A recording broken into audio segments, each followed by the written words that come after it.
All right, Guru Nation, how's it going? Welcome back. We just finished. Monica, myself, and Chris, who's blessing us with his videographer skills. We just saw some offices. Spent half of the day looking at office spaces. We found two, one with an investment potential and one that's ready to move in immediately, which is probably the one we're gonna go with. But I wanted to talk about because it's Friday.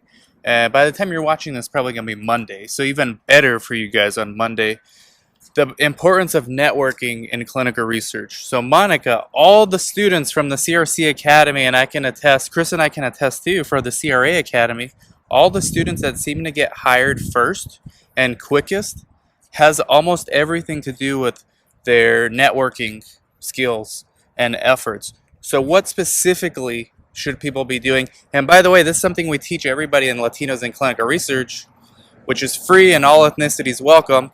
Every single month we have the Zoom, so go to latinosinclinicalresearch.com. But what specifically is it with networking that people need to be doing right now? Well, the first thing that they need to do is Google all the clinics around the area where they live or the area where they want to start working. And then start going there and present yourself and talk to them about your experiences or what you're learning.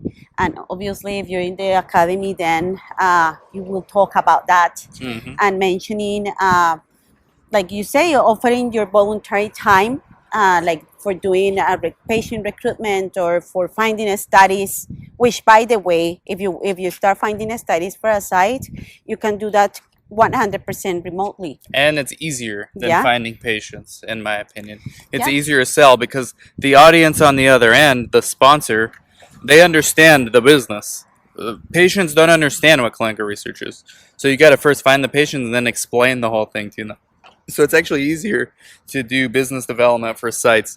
Another thing, I don't know if you're going to be on today, but at 5 p.m. Pacific, every Yes. Friday, Clubhouse, but you have to have iPhone. So sorry, Chris. Chris, I know you're like been dying to get in, but we don't have. It's not open for non-iPhone users. But Clubhouse, one of our ambassadors, Christina Yeah. from Latinos in Clinical Research, she's on Clubhouse all the time now, and she's getting on LinkedIn, and she's through her being a brand ambassador and just connecting people to one another and talking about research. She's getting opportunities for herself. Yeah, and then also LinkedIn is obviously a great tool to network with. So what specifically should someone do on LinkedIn? Let's talk. They Give them can they something can look specific. for example, if they are interested in working in a sponsor, you can look for the all the people that work in that sponsor and contact them. But what should you spam them? Because those get ignored when you just message a long book, and say, "Hey, I need a job. Here's my CV." No, I think establish a relationship first. There you go. Because if you And that's why because, Clubhouse is so good. Exactly. I think that's actually one of the best things that is happening now. Clubhouse is just like a lot of people listening to what you're talking, and then you get to network with a lot of people in the industry, different companies, different levels, and obviously in Latinos in Research, in clinical research, we have the webinars, and then LatinosInClinicalResearch.com. Go there. and then at the end of that we get to network with everybody. So it's like I mean, the opportunities are there. It's for you to look for them.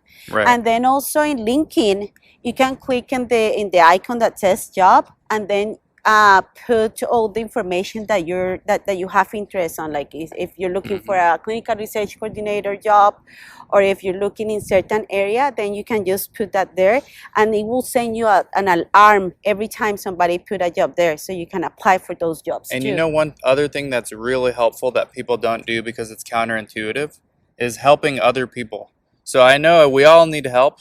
We all need to get things out of LinkedIn. But if you actually help other people first, it seems to work better. So meaning, if somebody you see on LinkedIn posting they're looking for a job, just share their post.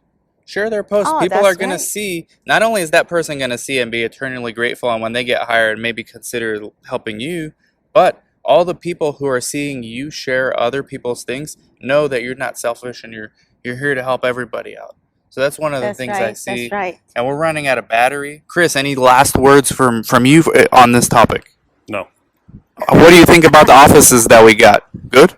Yeah, some will look really nice. Are you gonna be networking? Always. Okay. All right. Good. Good. Good. Thank you guys. Talk to you guys later. Thank you, Monica, and thank you, Chris. Thank Bye you. bye. Bye.